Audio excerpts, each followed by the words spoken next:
माओवादी एकीकृत समाजवादी र जसपा मिलेर समाजवादी केन्द्र घोषणा गर्ने अन्तिम गृह कार्य, नेतृत्वको जिम्मेवारी र कार्यविभाजन भने टुङ्गो लाग्न बाँकी। अनलाइन मार्फत जुवा खेलाउने कार्यमा संलग्न भएको आरोपमा हास्य कलाकार र युट्युबर सहित 8 जना पक्राउ। कृषि प्रविधि परिवर्तन हुँदै जाँदा अन्नबालीका लागि मलको प्रयोग गर्ने तरिका समेत फेरिँदै कृषि अनुसन्धान परिषदद्वारा भौगोलिक अवस्थिति अनुसार मलको मात्रा निर्धारण। युक्रेनलाई दीर्घकालीन सहयोग उपलब्ध गराउने नेटो सदस्य राष्ट्रहरूको तयारी। र नेपाली खेलकुदलाई सावित्रा भण्डारीको अविस्मरणीय उपहार, युरोपेली क्लबबाट फुटबल खेल्ने सपना सार्थक बन्दै। नमस्कार, कान्तिपुर डायरीका साथमा साथी मनिष र सूरज। समाचार अब विस्तारमा।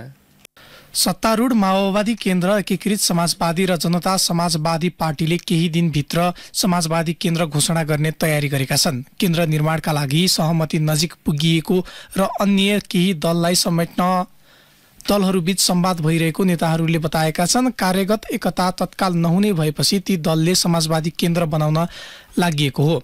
नेत्र विक्रम चन्द नेतृत्वको कम्युनिस्ट पार्टीलाई पनि समेट्ने तयारी भएको छ। एकीकृत समाजवादीका प्रवक्ता जगन्नाथ खतिवडाले केन्द्र घोषणाका लागि अन्तिम तयारी भएको जानकारी दिनुभयो। उहाँका अनुसार यसबारे निर्णय गर्न भोलि सो पार्टीको सचिवालय बैठक बोलाइएको छ। प्रवक्ता खतिवडाले अन्य दलभित्र पनि आन्तरिक छलफलपछि केन्द्र घोषणा गर्ने तयारी भएको बताउनुभयो।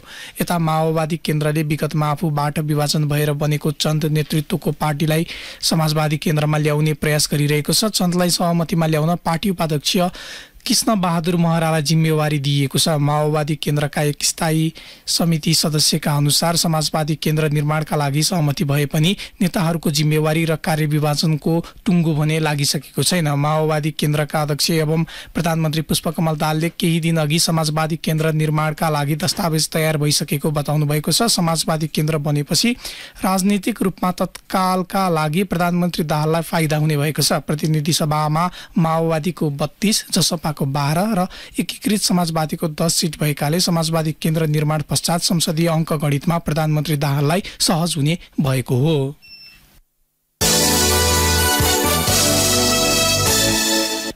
अनलाइन मार्फत जुवा खेलाउने कार्यमा संलग्न भएको आरोपमा प्रहरीले हास्य कलाकार र युट्युबर सहित 8 जनालाई पक्राउ गरेको छ। काठमाडौँ उपत्यका अपराध अनुसन्धान कार्यालयको टोलीले टेलिभिजन कार्यक्रममा बल्छी ध्रुवे नाम भनेर चिनिने मरिचमान श्रेष्ठ र राजु मास्टर भनेर चिनिने राजु पौडेल र पवन खटेवडालाई अनुसन्धानका लागि पक्राउ गरेको हो। यस्तै युट्युबर अलिस राई, जलन घरती मगर, गणेश देवकोटा, सरोज घिमिरे र बेगम नेपाली पक्राउ परेका छन्। कार्यालयका एक प्रहरी अधिकारीको अनुसार उनीहरूलाई काठमाडौँको स्वयम्भू लगायत स्थानबाट नियन्त्रणमा लिइएको हो। यसअघि हिजो मात्रै अनलाइन मार्फत जुवा खेलाउने गिरोहका 5 जनालाई प्रहरीले काठमाडौँबाट पक्राउ गरेको थियो। विभिन्न अनलाइन खेलमा सट्टेबाज खेल्न प्रयोग हुने 1xbet मार्फत सट्टाबाजी लगाउन रकम सङ्कलन गर्ने कार्यमा संलग्न उनीहरू पक्राउ परेका थिए।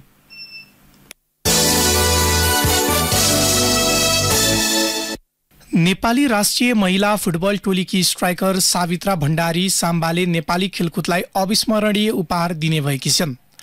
युरोपेली क्लबबाट फुटबल खेल्ने उनी पहिलो नेपाली खेलाडी हुँदैछिन्।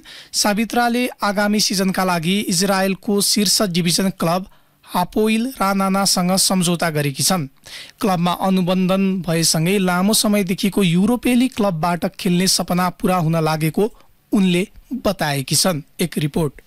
वनको काँडालाई तिखार्न पर्दैन। सायद लमजुङको सिम्पानी साथ पामचोकमा जन्मिएकी सावित्रा भण्डारीका लागि फुटबल यस्तै थियो। फुटबल खेल्ने मैदान र खेलाडी अभावकै बीच पनि यिनको प्रतिभाले सिम्पानीमै प्रस्फुटन हुने मौका पायो। 4 दिदी बहिनी र 2 भाइ मध्येकी माइली हुन् सावित्रा। आफ्नै सक्रियतामा उनले टोली बनाउँथिन् र गाउँघरमा दशैं तिहार लगायतका चाडपर्वमा फुटबल खेल्थिन्। सन् 2013 को अन्त्यतिर गाउँ स्तरको प्रतियोगितामा उनको फुटबलको कौशल देखेर त्यति बेलाका सहायक रेफ्री शुक्र लामाले उनलाई काठमाडौँमा जान सुझाए। शुक्रकै पहलमा उनले विभागीय टिम एपीएफ क्लबमा सन् 2014 मा सम्झौता गरिन्। सोही वर्ष पाकिस्तानमा आयोजित महिला साफ च्याम्पियनशिप खेल्दै राष्ट्रिय टोलीमा स्थान बनाएकी सावित्राले अहिलेसम्म 43 खेलबाट 43 गोल गरेकी छिन्। गोल मेसिनको पहिचान बनाएकी उनले युरोपेली क्लबबाट खेल्ने मौका पाएपछि चर्चा थप चुलिएको छ। युरोपेली क्लबसम्मको फुटबल यात्राबारे उनी भन्छिन्, वर्षौंदेखिको सपना पूरा भयो, त्यसमै खुसी छु। सोच त कहिले नि सोचिनँ फुटबल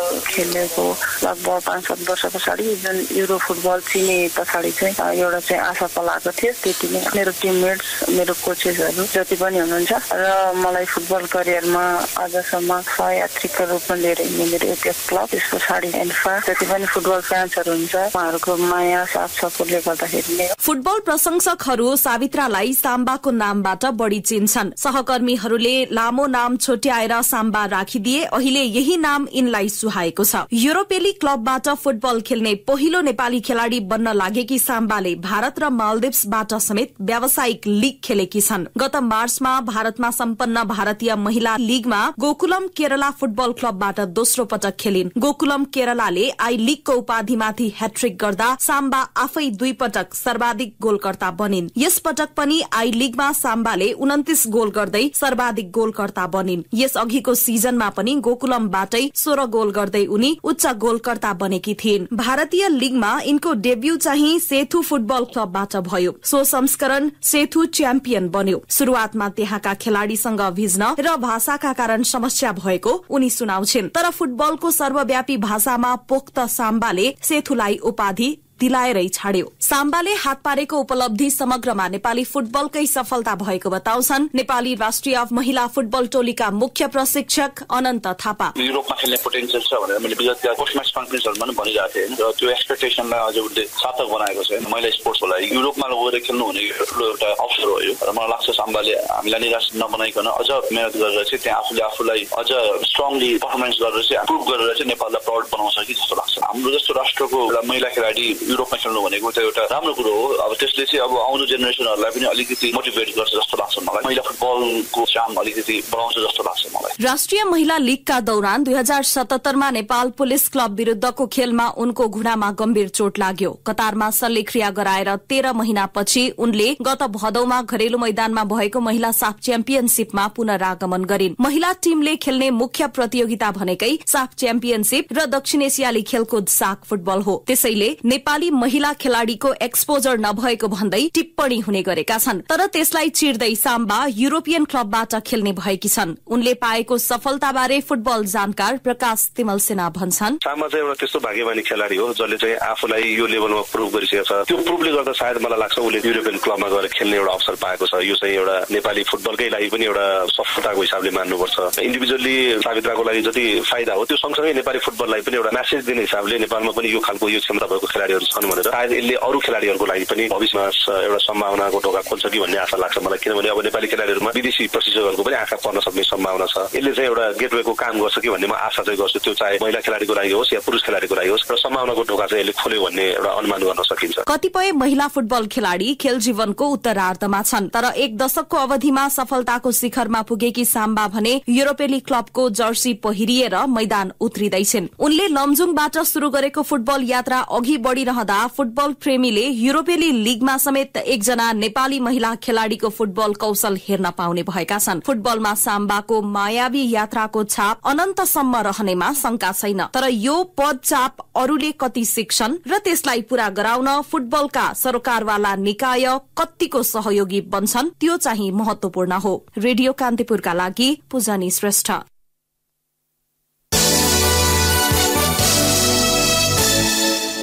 सरकारले राष्ट्रिय सुरक्षा परिषदको सल्लाहकारमा शंकरदास बैरागीलाई नियुक्त गरेको छ। 3 महिनापछि अवकाश पाउन लागेका बैरागीलाई मुख्य सचिवबाट राजीनामा गराएर राष्ट्रिय सुरक्षा परिषदको सल्लाहकारमा नियुक्त गरिएको हो। राष्ट्रिय सुरक्षा परिषदको अध्यक्ष स्वयं प्रधानमन्त्री रहने व्यवस्था छ। त्यस्तै रक्षा मन्त्रालयका सचिव राष्ट्रिय सुरक्षा परिषदको सदस्य सचिव हुने व्यवस्था छ। परिषदमा रक्षा मन्त्री, गृहमन्त्री, परराष्ट्र मन्त्री, अर्थमन्त्री, नेपाल सरकारका मुख्य सचिव र प्रधान सेनापति सदस्य रहन्छन्। प्रधानमन्त्रीको सचिवालयका अनुसार बैरागीले सल्लाहकारका रूपमा प्रधानमन्त्री पुष्पकमल दाहालबाट शपथ समेत लिनु भइसकेको छ। सरकारले बैरागीलाई मन्त्री सरहको सुविधा दिएर राष्ट्रिय सुरक्षा सल्लाहकार बनाएको हो।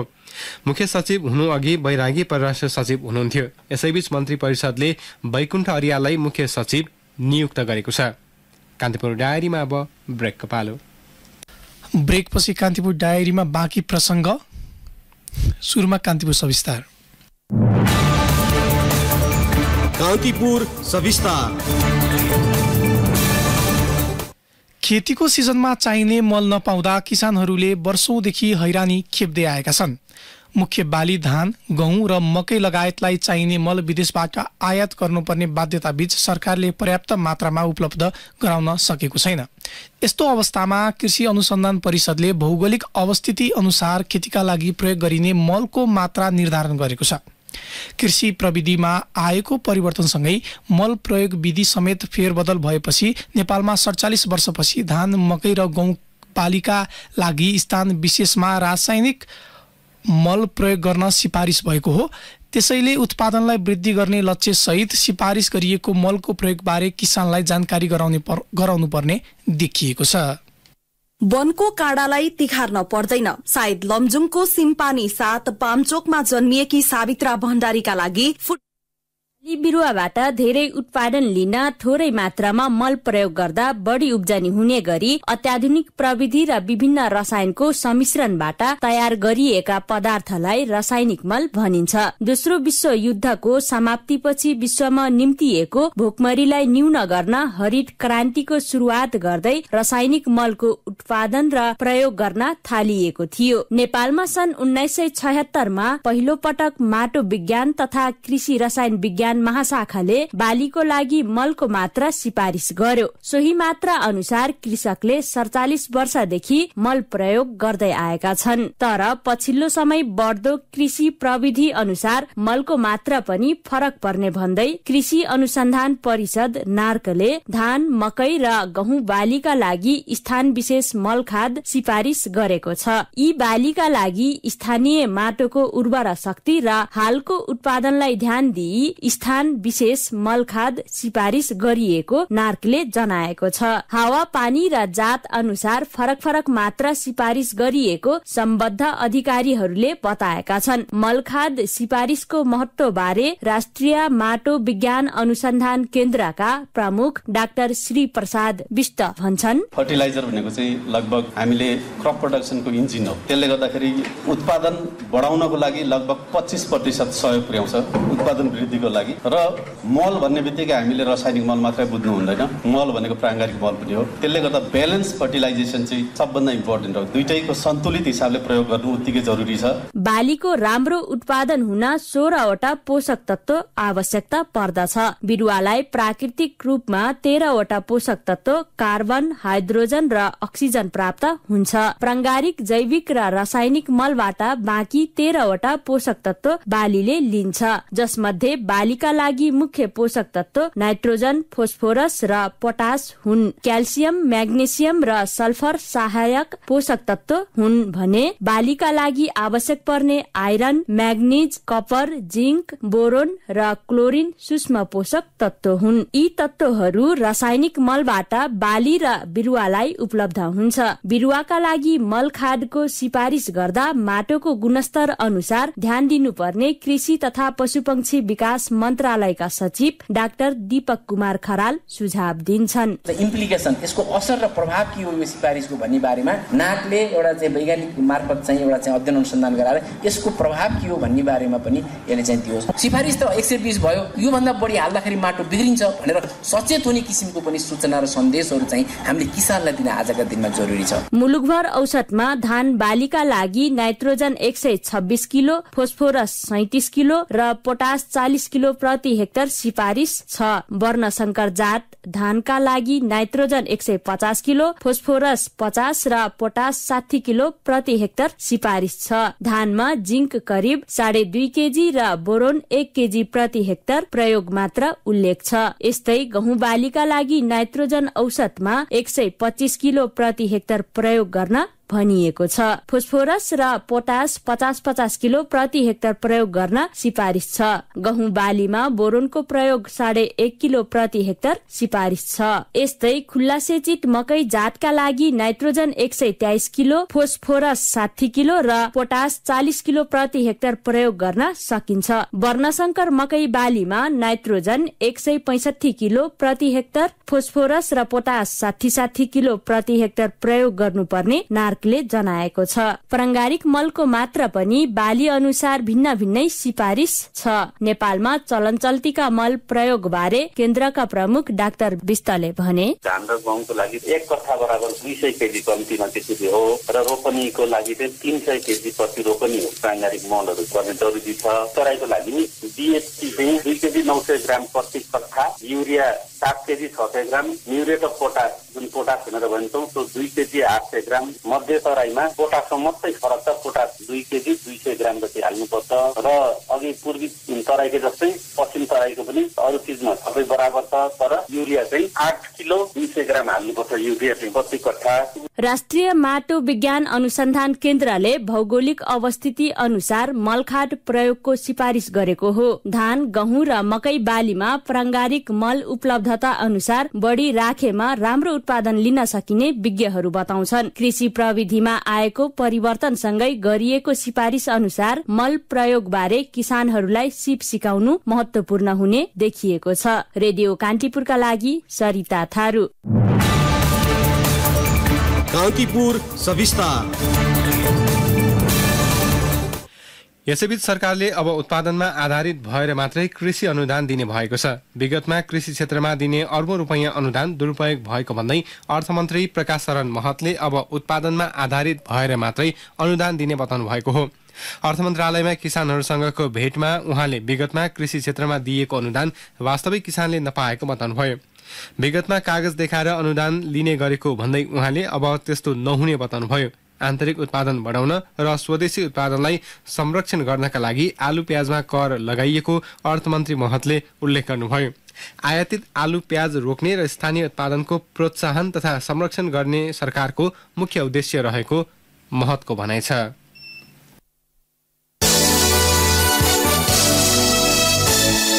कोशी प्रदेश सरकारले आगामी आर्थिक वर्षको बजेट सार्वजनिक गरेको छ। मुख्यमन्त्री हिक्मत कुमार कार्कीले आज पत्रकार सम्मेलन गर्दै अध्यादेश मार्फत ल्याएको आर्थिक वर्ष 2080-81 को लागि 36 अर्ब 24 करोड 35 लाख रुपैयाँ बराबरको बजेट सार्वजनिक गर्नुभएको हो।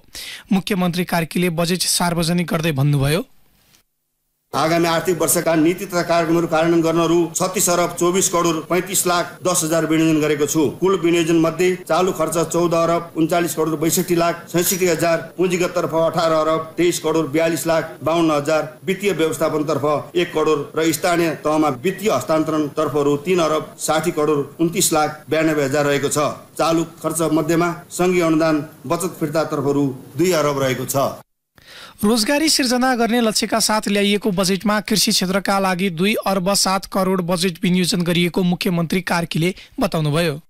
उन्नत बिउको आपूर्ति, कृषि उत्पादनको वृद्धि भन्ने नाराका साथ खाद्यान्नको उत्पादकत्व सुधारका लागि उन्नत बिउको आपूर्ति सुनिश्चित गर्न गुणस्तरीय बिउ उत्पादन तथा प्रशोधन पूर्वाधार र बिउ उत्पादनहरूको क्षमता विकासका कार्यक्रमहरू सञ्चालन गरिनेछ। उन्नत बिउ उत्पादनमा प्रोत्साहनका लागि बजेटको व्यवस्था गरेको छु। बिउ बिजन उत्पादन आपूर्ति गुणस्तर नियमन कार्यलाई व्यवस्थित गर्न कानुनी र संरचनागत व्यवस्था गरिनेछ। कृषि विकासका कार्यक्रमहरू व्यवस्थित रूपमा सञ्चालन गर्न प्रदेशको आगामी 10 वर्ष कृषि विकासको रणनीतिलाई प्रदेशको आवधिक योजनासँग आबद्ध गरी सोही अनुरूप कार्यक्रम सञ्चालन गरिनेछ। कृषि क्षेत्रको रूपान्तरण, व्यवसायीकरण र विविधीकरणका लागि रु 2 अर्ब 7 करोड विनियोजन गरेको छु। उद्योगतर्फ 43 करोड, भौतिक पूर्वाधारतर्फ 11 अर्ब 41 करोड 26 लाख, खानेपानी सिँचाइ तथा ऊर्जातर्फ 5 अर्ब 43 करोड 83 लाख बजेट विनियोजन गरिएको छ। त्यस्तै स्वास्थ्यतर्फ 3 अर्ब 7 करोड 27 लाख, सामाजिक विकासतर्फ 1 अर्ब 79 करोड 33 लाख, श्रम तथा रोजगार, भूमि व्यवस्था, वन, वन्य जन्तु तथा जैविक विविधता, पर्यटन लगायत क्षेत्रमा लोकप्रिय तथा प्रचारात्मक कार्यक्रम तथा योजनामा बजेट विनियोजन गरिएको छ। प्रदेशको सञ्चार क्षेत्रको विकासका लागि प्रदेशको विज्ञापन प्रदेश स्थित सञ्चार क्षेत्रलाई उपलब्ध गराउन कानुन निर्माण गरिने बजेटमा व्यवस्था गरिएको छ। प्रदेश प्रमुख परशुराम खापुङले बजेटको अध्यादेश जारी गरेपछि मुख्यमन्त्री कार्कीले सार्वजनिक गर्नुभएको हो। कान्तिपुर डायरीमा पुनः ब्रेकको पालो।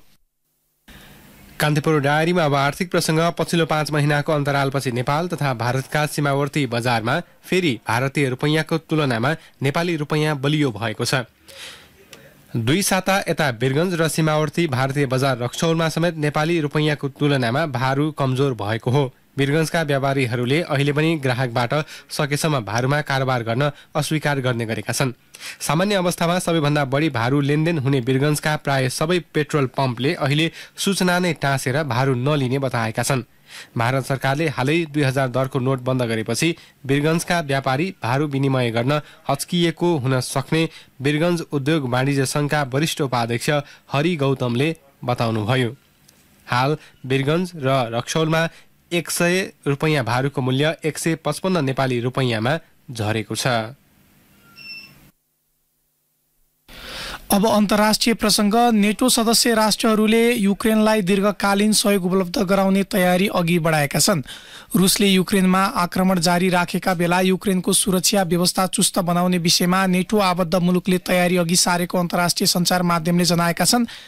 लिथुनियाको राजधानी भिल्नियसमा हुने नेटो शिखर सम्मेलनमा सो योजना अनुमोदन गर्ने अपेक्षा गरिएको छ। युक्रेनका राष्ट्रपति भोलोदिमिर जेलेस्कीले युक्रेनले रुस विरुद्धको लडाईँ जारी रहने बताउँदै आउनुभएको छ। गठबन्धनका सदस्य राष्ट्रहरू युक्रेनसँगको सम्बन्धलाई सुदृढ गर्न सहमति नजिक रहेको पनि बताइएको छ। यद्यपि सदस्य राष्ट्रबीच युक्रेनलाई कसरी सहयोग गर्ने भन्ने विषयमा भने मतभेद देखिएको पनि अन्तर्राष्ट्रिय सञ्चार माध्यमले जनाएका छन्।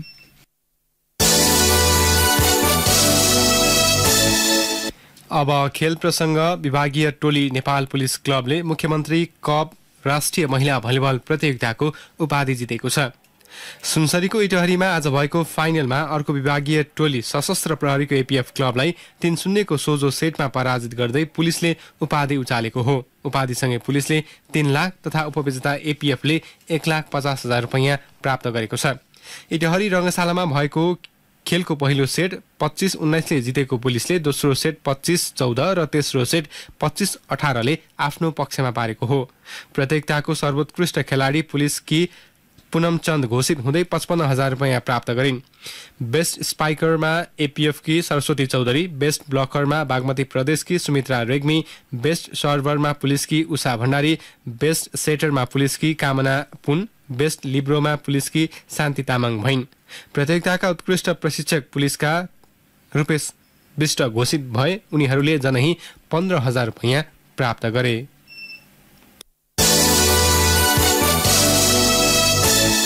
आईसीसी एक दिवसीय विश्वकप छनौटको वार्म अप खेलमा 268 रनको लक्ष्य पछ्याएको नेपालले ओमानलाई 5 विकेटले पराजित गरेको छ। नेपालका लागि ओपनर कुशल भुर्तेलले 101 रनको शतकीय पारी खेले। त्यस्तै भीम सार्कीले 56 रनको अर्धशतकीय पारी खेले। जिम्बाब्वेको हरारेमा टस जितेर पहिले ब्याटिङ गरेको ओमानले 39.2 ओभरमा अल आउट हुँदै 267 रन बनायो। ओमानका लागि कप्तान जिसान मक्सुदले 109 रनको शतकीय इनिङ्स खेले। नेपालका लागि सोमपाल कामीले 5 तथा सन्दीप लामिछानेले 3 विकेट लिए। करण केसी र प्रतीश जीसीले समान 1-1 विकेट हात पारे। आगामी आइतबारबाट सुरु हुने विश्वकप छनौट अन्तर्गत नेपालले पहिलो खेलमा घरेलु टोली जिम्बाब्वेसँग प्रतिस्पर्धा गर्दैछ। अवस्था नै प्रसङ्गसँगै कान्तिपुर डायरीका आजका सम्पूर्ण बुलेटिन यही सकिन्छ। भोलि बिहान 6:30 बजे नियमित बुलेटिनका साथमा उपस्थित हुने नै छौँ। तबसम्मका लागि न्युज डेस्कका सम्पूर्ण सहकर्मीसँगै मनिष र सुरज पनि बिदा हुन्छौँ। नमस्कार, शुभरात्रि।